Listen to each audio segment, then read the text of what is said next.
Ndabaramukije mwese nshuti banywanyi bacu mukunda kandi mugakurikira amakuru n'ibiganiro dutambutsa kuri chaîne ya Nyimwe Rudende ya Isange TV, chaîne ibashikiriza amakuru n'ibiganiro biba bigezweho kandi biba byakura amatohoza mu rurimi rw'ikirundi. Ndabahaye mwaramutse, abandi ndabahaye mwiriwe bivanye naho muherereye. Iri ni iteka n'umunezero ntangere bigusubira kubana namwe banywanyi bacu mukunda kandi mugakurikira amakuru n'ibiganiro dutambutsa kuri chaîne ya Nyimwe Rudende ya Isange TV, chaîne ibashikiriza amakuru n'ibiganiro biba bigezweho kandi biba byakura amatohoza mu rurimi rw'ikirundi. Reka mbahe ikaze mu makuru yacu yo kuri iyi saha, akaba ari amakuru cyane araza agushimikira ku ngingo nkuru zikurikira. Turaza kuyahera ku banyagihugu b'abarundi bari mu gihugu kibanye ca Kenya, aho bariko barahura n'amagorwa atandukanye. Turaza kubashikiriza zimwe mu ntahe zibiriko birashikira aba bakenyezi na cyane bari mu gihugu ca Kenya nk'uko amakuru dukura ku rubuga abishikiriza. Turaza ndetse no kunyarukira mu yandi makuru ajanye n'inyuruzwa y'uwitwa Nshimirimana Pascal batazira Cardo ngo yoba yaranyurujwe n'ipereza kuwa gatatu Nyakanga uyu mwaka. Mukanya ku buryo bw'idonido vyose turagaruka atubibashikiriza. Ijo ndabipfuriza mubanza mupfende swivure pakitaje ndetse na sabone kugira ngo tubandanye kubana mu makuru n'ibiganiro vya misi yose tuba turiko turabashikiriza umwanya mwanya.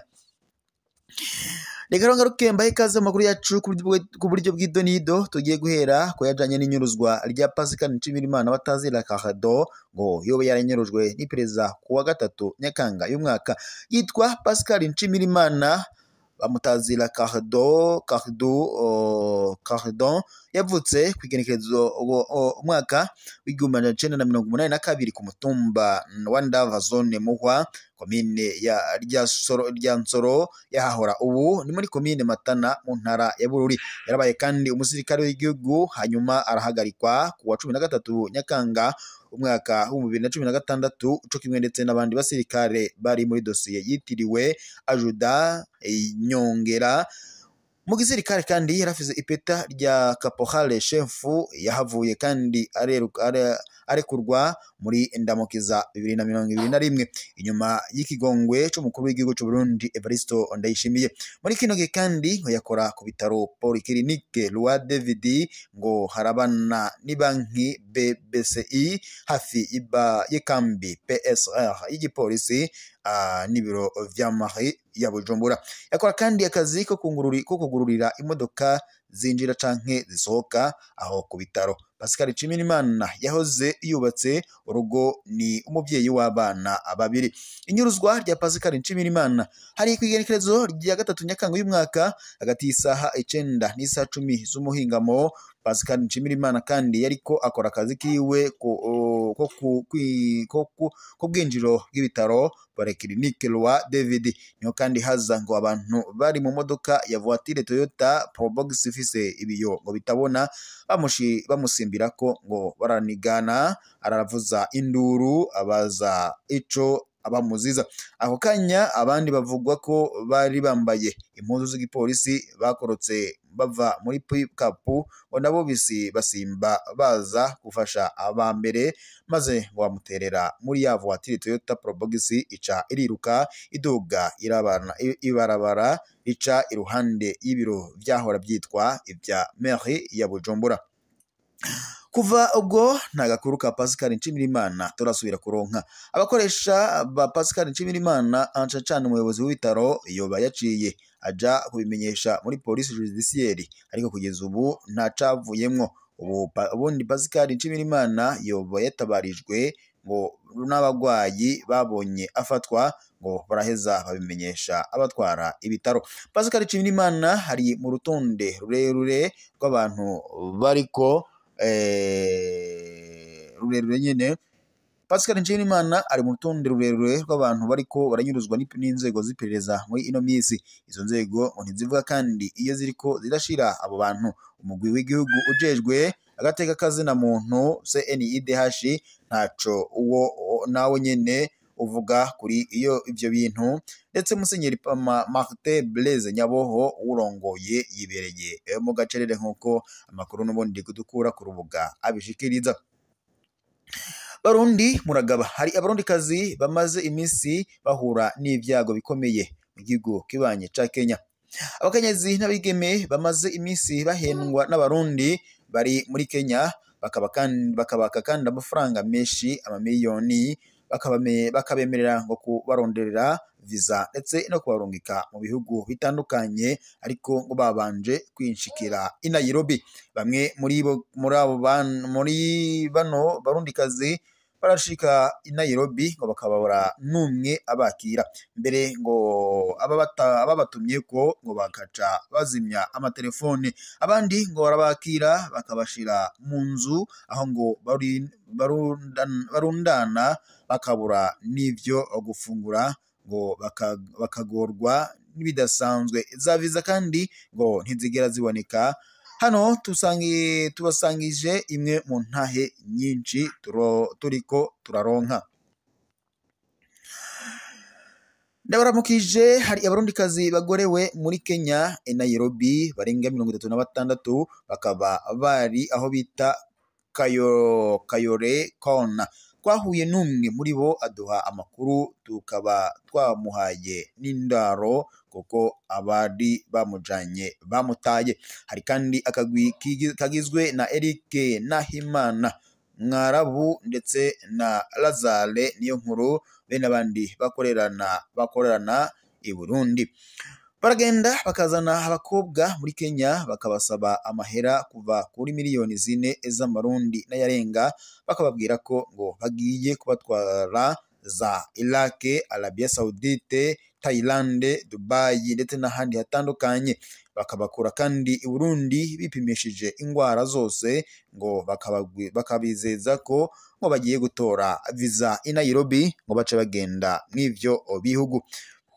Babizeza kandi ko ngo bazohembwa amadolari ashika mu 400 ku kwezi. Bamara kubashikana i Nairobi bagasanga nta visa baronka, baraheza kandi ngo bakabashakira bakabashira mu makazi yatandukanye ngo bakisanga mu nzu ntoya ishobora kubamwo abari hagati y'indwi na 10. Ibyo ngo gufungura nabyo ngo bagasanga ni ikibazo gikomeye, ntibabaha ngo ivyo gufungura.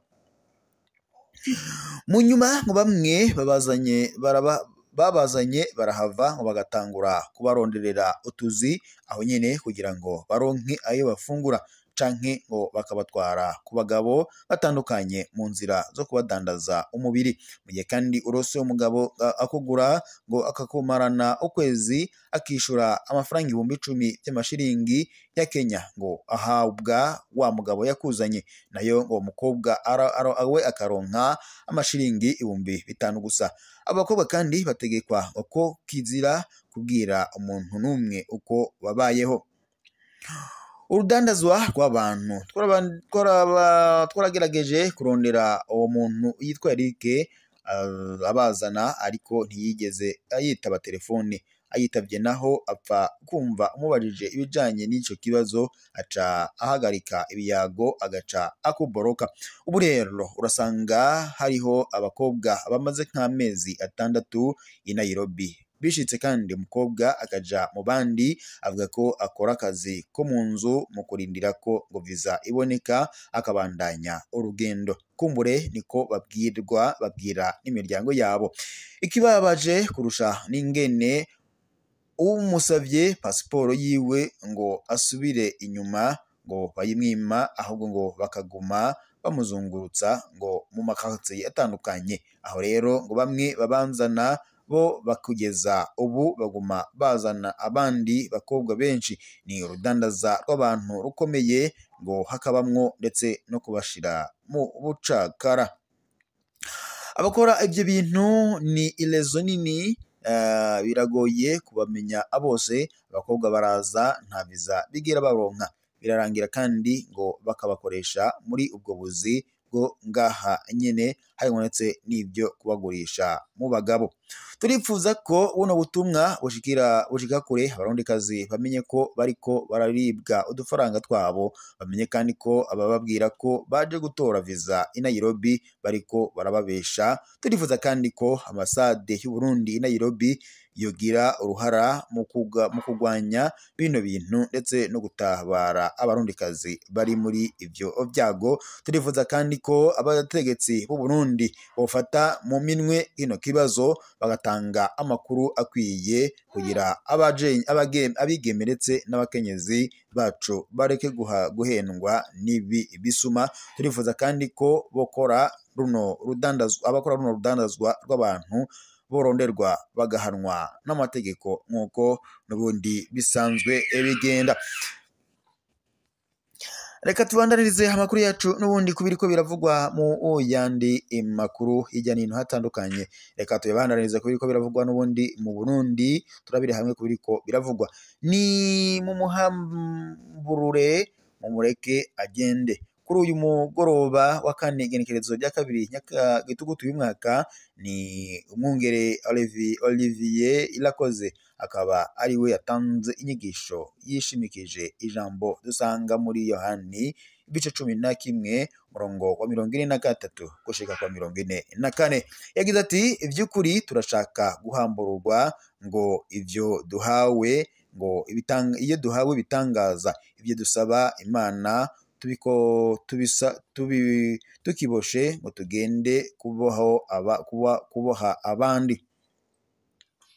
Birashoboka ngo cyane ko umuntu aronka igitangaza kandi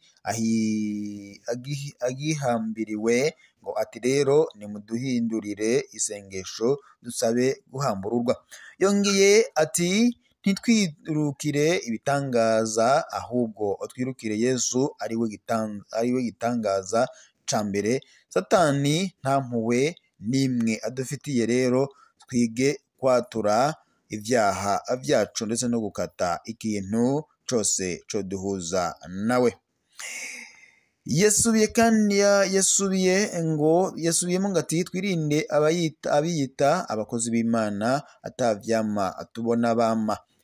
Igituma kandi ugiye ahantu ntugire igikundiro kandi atakintu kibi ukora kandi usenga nuko ugifise karande kandi uba ugihambiriye.